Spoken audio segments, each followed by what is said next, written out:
तुर्की की कंपनी ने की थी प्लेन मेंटेनेंस में गड़बड़ी, नए खुलासे से हर कोई हैरान, पीएम मोदी मिटाएंगे नामो निशान। बाबा रामदेव के सवाल पर तुर्की को देना पड़ा जवाब, सोशल मीडिया पर जनता ने घेरा, तुर्की की बर्बादी शुरू हुई।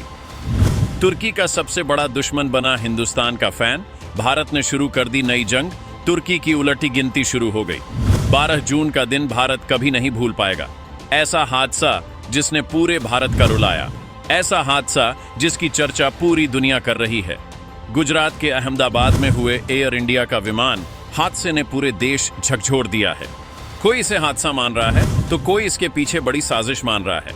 जांच एजेंसियां अपना काम कर रही हैं, सबूत इकट्ठे किए जा रहे हैं, लेकिन इस बीच ऐसी बात सामने आई जिससे पूरा हिंदुस्तान भड़क गया। भारत हर देश के दर्द में आगे आता है और सबसे पहले मदद करने की कोशिश करता है। तुर्की भी भूकंप से बर्बाद हो चुका था। ऐसे में हिंदुस्तान ने तुर्की की दिल खोलकर मदद की, लेकिन तुर्की तो एहसान फरामोश निकला। तुर्की ने भारत के दुश्मन से हाथ मिलाकर हिंदुस्तान की पीठ पर वार किया। ऑपरेशन सिंदूर के दौरान जब भारत पाकिस्तान को मिट्टी में मिलाने में लगा था, तब यही तुर्की पाकिस्तान की मदद करने में लगा था। तुर्की पाकिस्तान को ड्रोन सप्लाई कर रहा था, जिसे हिंदुस्तान ने कबाड़ बना दिया, और अब इसी तुर्की का नाम सबसे बड़े प्लेन हादसे में सामने आ रहा है। सोशल मीडिया पर दावे हो रहे हैं कि तुर्की ने हिंदुस्तान की मार का बदला लेने के लिए यह सब किया है। योग गुरु बाबा रामदेव के एक बयान ने हादसे में तुर्की के कथित कनेक्शन को लेकर नया बवाल खड़ा कर दिया।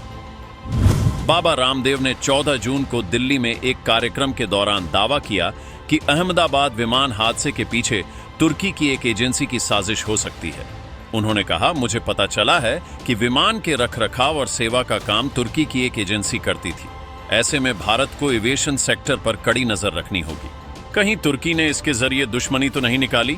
उनके इस बयान ने देश भर में एक नया विवाद खड़ा कर दिया है। भारत और तुर्की के संबंध खत्म ही मानिए। अब तुर्की भी पाकिस्तान की तरह ही भारत का बड़ा दुश्मन बन चुका है। बाबा रामदेव के आरोपों के जवाब में तुर्की के सूचना विभाग ने 15 जून को एक आधिकारिक बयान जारी किया। तुर्की सरकार ने अपने बयान में बाबा रामदेव के दावों का खंडन किया। उन्होंने कहा कि तुर्की की कंपनी टर्किश टेक्निक ने दुर्घटनाग्रस्त बोइंग विमान का रखरखाव नहीं किया था। तुर्की ने इस आरोप को निराधार बताया और भारत तुर्की संबंधों को नुकसान पहुंचाने वाला बताया।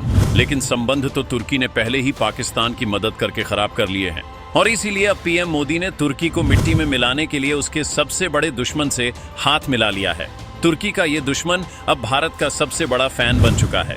इजराइल ईरान जंग के बीच पीएम मोदी ने भी बहुत बड़ा हमला कर दिया है। पीएम मोदी की ये नई जंग भारत के दुश्मनों को मिट्टी में मिला देगी। पीएम मोदी के साथ खड़ा यह शख्स भारत के लिए बहुत बड़ी ताकत है।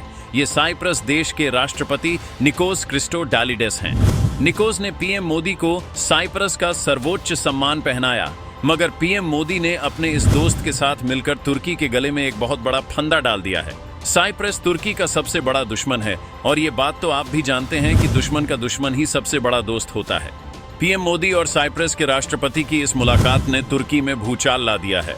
साइप्रस तुर्की के लिए एक संवेदनशील मुद्दा है। तुर्की ने साइप्रस के 35% नार्दर्न इलाके में कब्जा किया है। पीएम मोदी साइप्रस की उसी जगह के पास पहुंच गए जहां तुर्की ने कब्जा कर रखा है। मोदी नहीं चाहते कि साइप्रस की धरती पर तुर्की का झंडा ज्यादा दिनों तक लगा रहे। भारत ने साइप्रस को हर क्षेत्र में हर संभव मदद देने का ऐलान कर दिया है।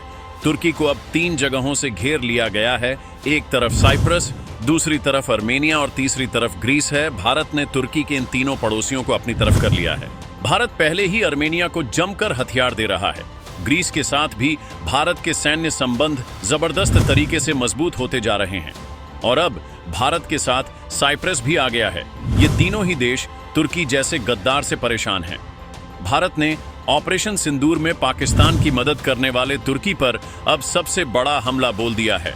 साइप्रस भारत का ऐसा फैन बन गया है कि उसने ऐलान कर दिया है कि वह संयुक्त राष्ट्र सुरक्षा परिषद में भारत की स्थायी सदस्यता का समर्थन करता है।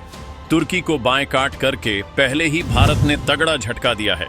अब अगर बाबा रामदेव की बातों में सच्चाई निकली और इस प्लेन क्रैश में तुर्की का हाथ निकला, तो यकीन मानिए पाकिस्तान से भी बुरा हाल तुर्की का होने वाला है। और अगर तुर्की का हाथ नहीं भी है, तो भी तुर्की को अब हिंदुस्तान के कहर से कोई नहीं बचा सकेगा। युद्ध का ऐलान हो चुका है, बस धीरे धीरे तुर्की को बर्बाद होते आप अपनी आंखों से देखिए। जांच जारी है और जल्द ही सारी बातें खुलकर सामने आ जाएंगी। लेकिन तुर्की जैसे गद्दार के साथ क्या करना चाहिए, आप कमेंट में जरूर बताइए।